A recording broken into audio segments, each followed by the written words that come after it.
It's Brian Ziegler again, and it is Sunday. That means that we are previewing another chapter of A Paralyzing Redemption. And this chapter, chapter 3, is what I like to call the transition chapter.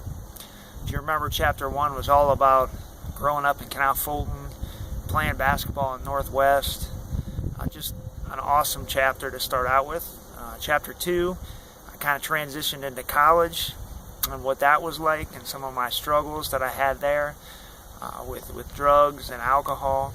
So chapter 3 kind of starts off with the end of chapter 2, where I am at this weird kind of transition phase where I just finished college, those 2 years at Edison, and now I'm moving back home with mom and dad. And that was a struggle, right? So I moved back home with mom and dad, and all of a sudden I have rules and curfews, and I got to be accountable. And I didn't have that for 2 years. So I struggled a little bit with that. And at the same time, I had to pick where I was going to play basketball for these last 2 years of my life. I just had a lot on my plate. So what I did was I decided to take a trip to one of my favorite places, and that's Myrtle Beach, South Carolina. So I got a hold of some of my buddies, and we took this week-long trip to Myrtle Beach. And this trip, we did a lot of things that were kind of not good and destructive. So this chapter it's not a PG chapter. It's raw, it's real, it's authentic. It was my life at the time, and I kind of open up about a lot of the things that I did there.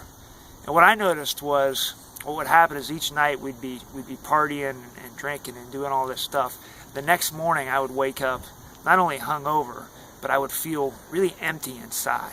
Because what I was trying to do is fill the emptiness that I had inside of me with all these different factors: alcohol, drugs, women, whatever it may be.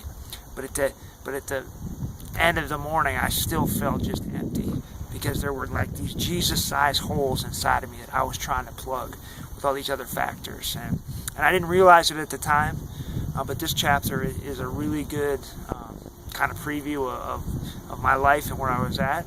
I'm excited to share it with you.